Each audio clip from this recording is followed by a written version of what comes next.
Me. I'm got that Chinese lemonade. That's right, I've got that Chinese lemonade with a splash of Patron. Yeah, this is good. Shaman B2B, Barney B, the host extraordinary of the show with that Chinese lemonade. It's 89 degrees outside today. Ooh, this was so refreshing. I have had 4 of these today. All with a shot of Patron. Feeling good, feeling cool and warm all at the same time. Happy to be with you another week. Let's get to the recklessness. Well, this is not starting reckless. This is a beautiful thing. A beautiful day for the men of Phi Beta Sigma Fraternity Incorporated. Culture for service, service for many, brotherhood, scholarship, and service. As we are all proud to announce to those of you who may not know this already, one of the newest members to our fraternity, Uncle Bill Z.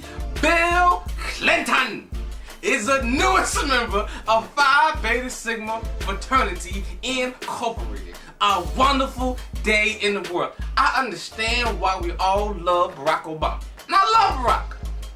But he will never replace, in my heart of hearts, President Bill Clinton. Never! From the time he jumped on our senior hall and played with the band with the saxophone, up until him becoming my frat brother, he has a special place in my heart.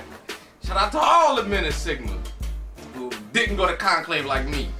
But I need, and also added as honorary members of Stevie Wonder and Al Sharpton. Great. All 3 of you guys need to get together and go on the road. And what I want you to do is start organizing some funds. We need some new funds in Sigma. Because let me tell you something. If dues go up one more time within a 12 or 18 months, I'm gonna have a fit. How come the NBA salary cap keep decreasing year after year, yet my dues keep increasing?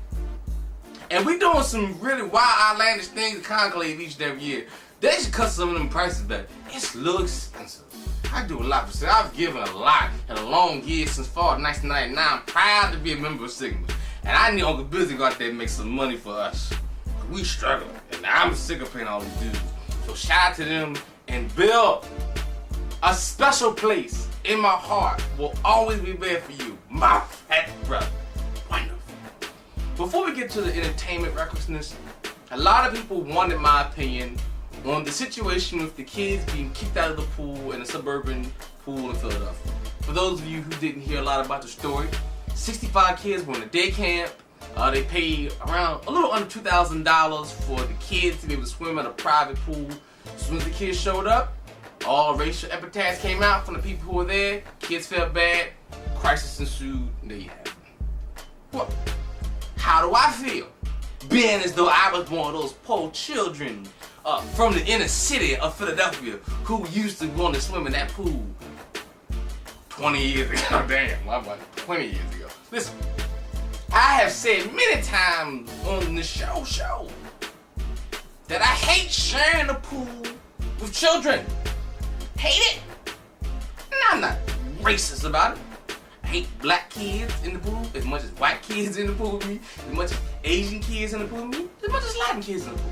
Anytime there's more than 4 of them, they're gonna splash water on me, or somebody's gonna almost drown because, you know, colored people really can't swim that well, and I'm not a guppy. I've always been a guppy. Nobody really likes taking that guppy time to save little black children who want to get in the deep end with their friends, who should be in the shower because their parents couldn't swim neither. So I hate kids of all races, colors, and creeds in the pool. But these people who were treating these kids so badly, and I saw the kids crying, you felt so bad. They don't hate black people. They hate poor people. And sometimes we confuse black and poor. Because had the Port Richmond kids shown up, if you're from Philadelphia, those are the lower economic white folks from the Northeast, from Port Richmond, from Kensington, they'd have had a problem with them too. They'd have had a problem with the Vietnamese kids from South Philly. They'd had a problem with them too. And they'd had a problem with the Hispanic kids. They don't like poor people in the burbs at their private place. We cannot go and sue the pool, okay? All we can do is really put them on blast, get their names of people who are in the organization, post them up, let's make fun of them, but there's no point like having individual family members sue them for discrimination, trying to get money.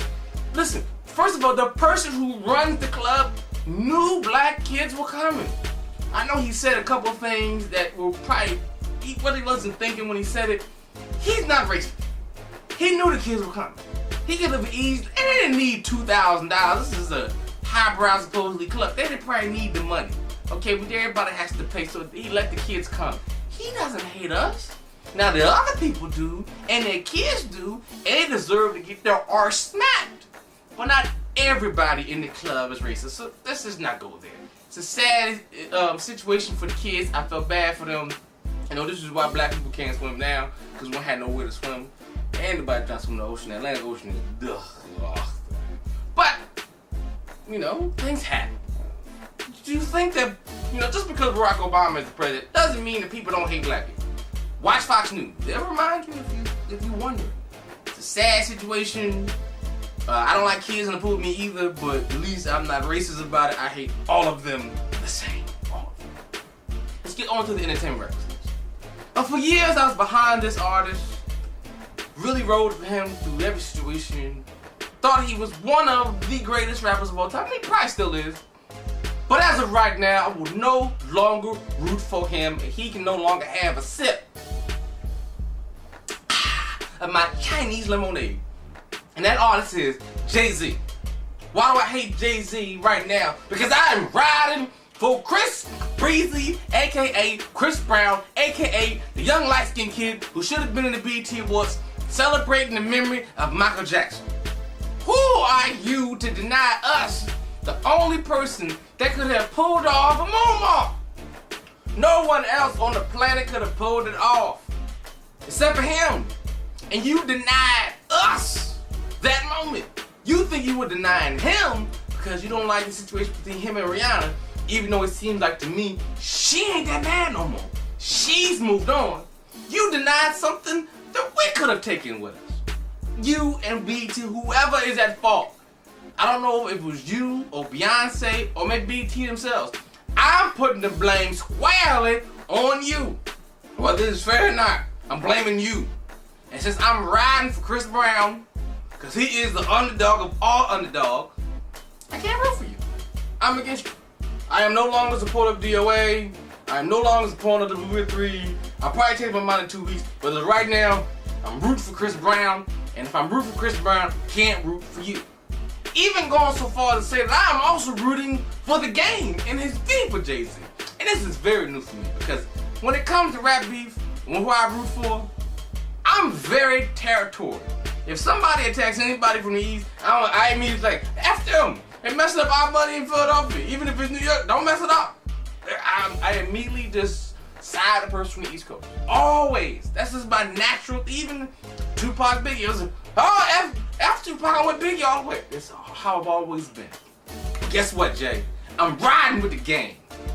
Stop saying stuff about Amber. That's my friend. Leave her alone. But go after Jay-Z. But we won't make sure that Chris Brown has a chance to come back on top. Anybody who's against Jay-Z right now, I'm with you. Because Chris Breezy is coming back. And if you don't like what I'm saying because of what Chris may or may not have done with Rihanna, she ain't upset. How is anybody else upset? I just don't think it's right. Chris Brown, we root for you here on Show.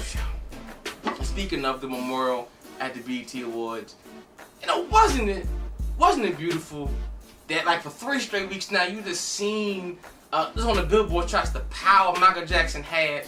Like it's an all that's in just like the top 10 was all Michael Jackson albums. Beautiful sight. But I have a message for all the fans like myself of Michael Jackson. We have forgiven Mike for all his transgressions. We will forgive Mike for his transgressions as he was transgressing. If things are coming out, he's doing this, he's doing that, people are like, we forgive you. We didn't even hear the whole story, we just forgave. We're fans. That's what fans do. You forgive and forget. But we cannot be mad at other people who do not choose to forget the last 15 years of Mike's life, okay? If somebody wants to really say, I don't like Mike was a pedophile, I know that angers you. all of your slavery and all of your black angst and just roll in his hand. Hey, listen, he hated himself. He was in some inappropriate situations. We can't deny them how they feel. We don't have to feel that way. We've forgiven him. But you can't be mad at somebody else who has not forgiven Mike for just putting himself in tough jams for like the past 20 years. Like, come on. Alright? You know, let's just be honest. I love Mike. All that stuff, whatever, I don't know nothing about that. All I know is me at 3 years old with my pull-out Thriller with the little lions on it, with him laying there, and me like, I love Michael Jackson. That's what I remember. I forgot all the other stuff. But if somebody else wants to remember it, you really can't be mad at them. And the worst part about Mike passing is having to see that goddamn Joe Jackson again. Joe, you get no change limited ever. You or LaToya or anybody else or Debbie Rowe, all of you are scoundrels to the highest regard. And Joe, let me tell you something. When you have to see Big Jesus, you're gonna have a lot explaining to do. I mean, why even suggest that you're gonna put the kids on stage? The kids don't have talent right now. They don't. We don't even know if they're Mike's kids. We don't even know. So they might not even have none of Mike's DNA in them. Don't even suggest you're gonna put them on the road. Mike didn't want that for them. Mike didn't even like you. Mike didn't like LaToya. And how come y'all the ones talking the most when we know Mike didn't like you? We heard what Janet had to say. We see Catherine holding the family down. Those are the two people we dig with. You two shut the hell up. We don't hear nothing from Joe, nothing from LaToya, nothing with that. Y'all shut up. Is it a murder? Is it this? If it ain't coming from Janet or Catherine, we don't want to hear it. You guys are out. I'm just completely out. Don't ruin the memory of Michael Jackson for really. And maybe the only good thing, at least to me, possible good thing that came from the past of Michael Jackson is the return of Mase. That's right. Mase said he's coming back because he said life is short and gotta rap. Rap then. And he came back into the song with Cameron. That's what I want to see. Everybody getting along, making, maybe it's not a hit, but trying to make hit songs. I would love for a Mase, Cameron, Jim Jones, Will Santana, Freaky Ziggy song. Why can't I get that? Why can't y'all forgive each other? Go back to making some money. Get some big tours out here. Some of the mammoth 1987 arena tours we used to have. Let's get it back. Come on, people. Forgive and forget. And for all the people who question why Mase can love Jesus and say crazy things, I love Jesus. I really do. And I've said some crazy things just right now. That doesn't mean that I love Jesus any differently. You can say crazy things and still love the Lord. So God bless Mase. Continue to say crazy things and enjoy yourself. Who the hell are you to judge me? He judged, not you. I can love Jesus and say crazy things don't make no sense. It's what it is. I'm okay with that. So should you. You should be that way. Another unfortunate, it really caught me off guard even more than Michael Jackson. Really did. Because when Michael Jackson said he passed away, I was hurt. But when I heard that Steve McNair had been murdered by his girlfriend, oh man. Heartbreak. I remember that my dad first told me about Steve McNair because my dad is very Afrocentric, pro-black. He was so proud that a quarterback out of Alcorn State was like. He told me about Steve McNair. He was like a junior in college. He wasn't in the NFL yet. Oh, Steve is gonna be great. He's gonna change the face of black quarterbacks in the NFL, and he helped to do that. And it's sad the situation that happened. That's how we remember Steve. But for the women out there. And people out there who are now questioning his lifestyle and what he was doing with his side girlfriend and saying if he had just been home, that would have never happened. Well, when Otoro Gotti was murdered by his own wife, that really just ended that situation. Men, women are a threat to you. If you don't treat them right, if something's not going wrong, sleep in another room. I'm not really saying this to be like on a joke. I'm really serious. Like there's a show on A&E or Discovery about women who are in jail from killing up. You don't play with them. Like you hurt their feelings, man. They are dangerous. Don't play them short. You got a side girlfriend, you know. If she don't She might say she know her place there, but she don't know it. Like, they don't know it. So just leave that alone and just don't get married. Just be free and be careful. Whatever you do. And God bless both of their families. Steve, Arturo, will definitely be. Of course, being the president of Local 6969 Floozies Union, dedicated to success and proliferation of floozies around the great states and the globe. A lot of fellow floozies have been asking me about the situation between Gabrielle Union and Dwayne Wade coming out as a couple. Should you be worried about an opportunity lost? You should not, floozies. This is a great announcement for you.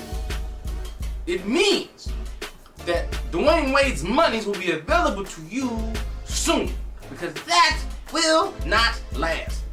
Nothing against Gabrielle Union. Nothing against Kim Kardashian. Nothing against Jessica Simpson. But athletes at the top of their game will not take on a new woman long term in the midst of their career.